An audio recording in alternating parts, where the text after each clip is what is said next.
Good morning, guys. My name is Lauren Boone for NOI Education Services. Welcome or welcome back to our channel.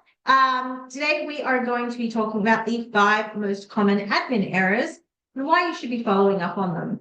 So we have been spending a lot of time on data and things like that over the last couple of episodes. I hope you guys have found that helpful. And today I just want to talk about 5 really common admin errors, especially if you've got a new team, if you've got a growing team, or if you haven't actually spent a lot of time doing professional development with your admin team. It's really actually important to make sure that you're developing your admin. And specifically what we generally tend to find when we're going into RTOs is it's really important to actually talk about the why, as to why things need to be done, why things need to be reported, and especially why things need to be accurate. It's very, very common that we'll work with RTOs and we find that they've actually lost, especially if they're government funded, that we'll find that they've lost a lot of money because admin are not reporting things correctly. So, for example, when we start to talk about dates, we want to look at the commencement and the completion dates of units of competency and qualifications. Where you report units of competency with the wrong dates, or where you sometimes have to go back and change dates, or where you get into an audit situation and the evidence doesn't line up with the dates that have been reported, the vast majority of RTO funding contracts actually do allow for the state funding authority to pull that information, to pull those funds back, and actually to get you to repay the STA where the data does not line up with the evidence. Okay. And this ultimately does boil down to making sure that your admin are your first line of defense in terms of actually checking that data and checking that information and entering it accurately. Okay. And what we often see in this sort of space, we can see dates being incorrect. We can see that a competency status has been updated, but either the start date or the end date has not. We can see that the status has been changed from not started to started. But again, the activity start date does not align with the evidence that's being provided. And every state funding contract is a little bit different on that. But making sure that those dates align is actually really, really important.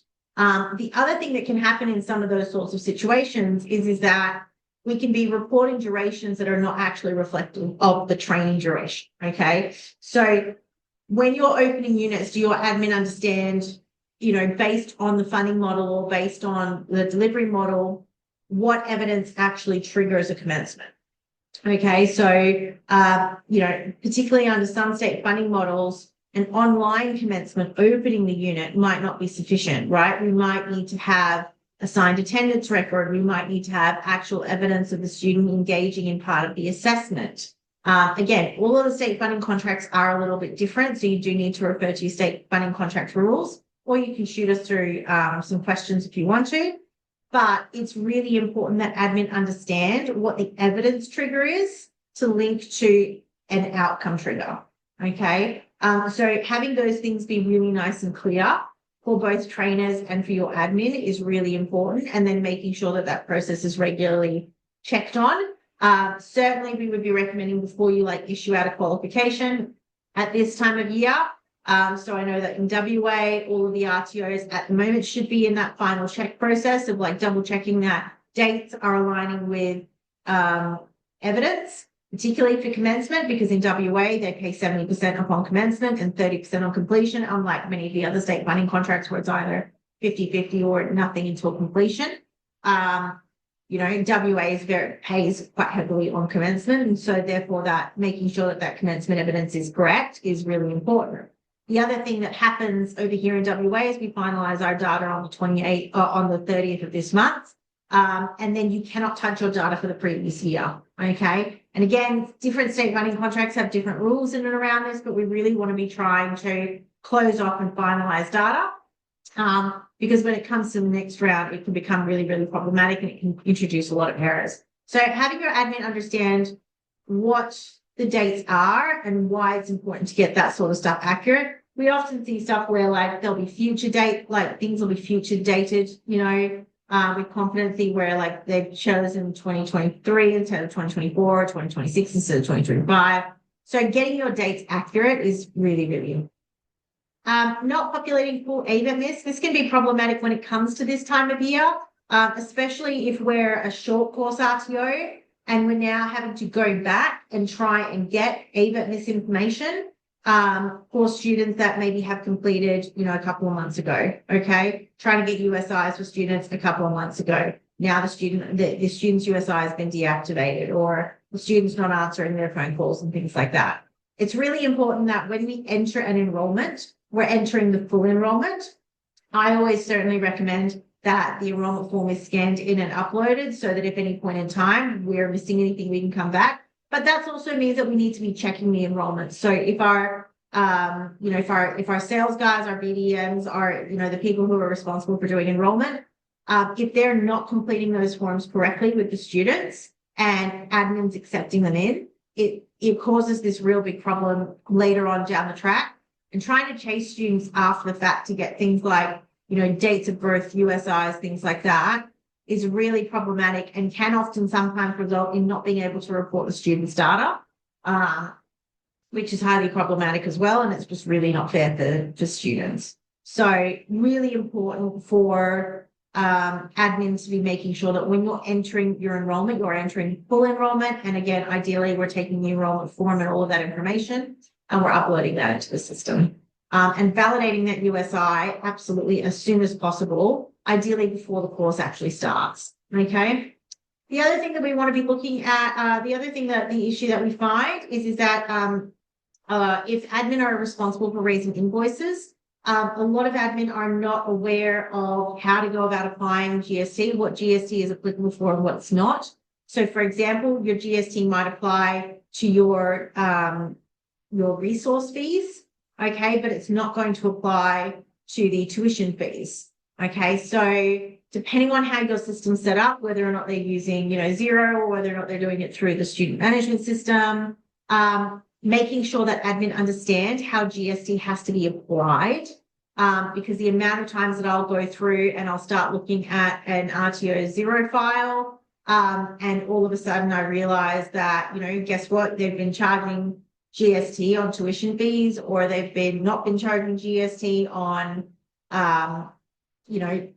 resource fees and things like that. And then now all of a sudden, not only do we have to go back and fix a whole load of invoices, we've then got to go back to the ATO and actually, update things and work with, BAS agents or accountants and things like that to have to redo our last 12 months of BAS statements and GST and things like that. So again, important, it's fairly basic, in understanding what GST is applicable for and what it's not applicable for, when it comes to, RTO land.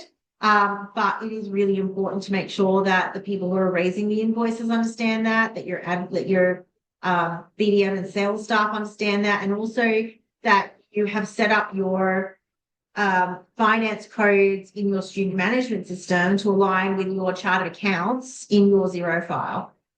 So making sure that you're getting all of those things correct is really important. Again, it's just an area where we find a lot of RTOs do not manage the discussion that happens between the two systems well. And we find that there is a lot of people that really are not effectively and correctly reporting this sort of data. Resulting and not updating the end dates, that kind of goes back to the date issue. But if, anytime we're doing bulk resulting, you can do bulk resulting with a lot of systems, but you really need to make sure that whoever is doing bulk resulting needs to understand how bulk resulting works and that they have good attention to detail. Certainly, I recommend limiting this in terms of new admin not being able to do something like that, and limiting that to people who have got a lot more experience, okay, and who have proven that they've got good attention to data. I would also only be recommending that happens where you have a system that records who's doing what. Okay, so obviously in Accelerate, I can see who's updated a unit of competency. Not all systems are that sophisticated. And so if your system doesn't actually allow you to see who's done the resulting on whom, it can be really problematic when you're seeing repeated errors coming through, because then you can't actually figure out where the training needs to occur. And I guess the last one is probably not issuing certificates. So there is a valid reason for not issuing a certificate for a student who has completed their training. The only valid reason for doing that is that the student has not paid their fees in full. You need to be demonstrating that the student is being actively chased effectively, or that the employer is being actively chased to pay those fees.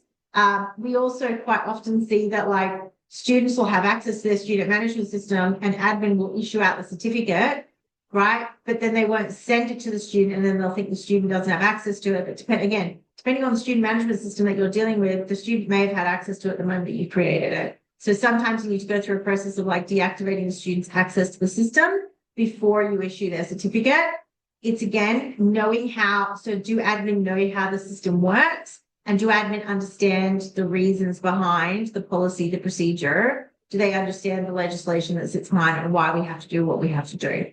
But that whole process of issuing out certificates and things like that, really important to make sure that you've got like a clear process that has to happen with administration and that admin understands like the check processes that should happen. This is again why we've got to get that USI up front, because quite often, you know, we get down to the end of the qualification, admin haven't got the USI, they haven't generated the USI, they haven't verified the USI. Now we can't actually issue a certificate at all because we don't have a USI. So, you know, the payment, the USI, the data, everything kind of comes in together. And that is really where admin needs to be actively managing everything throughout the process. It's important that they understand the consequences of not doing things up front and then, you know, the additional time it's then going to take to chase and to check and, or, you know, to refix and potentially money that's going to be lost when we fix the data up to look correct, you know. So yeah, those are our most 5 common ones. Dates, not populating full AVETMISS, not applying our GST correctly, resulting, bulk resulting and not updating the actual dates as we're doing that, and the process of issuing out certificates. So you guys aren't having any of those issues, but if you are and you need some training or you need any support in these areas, by all means you can reach out to us. My name is Lauren Boone for NOI Education Services. I hope you guys have a great day.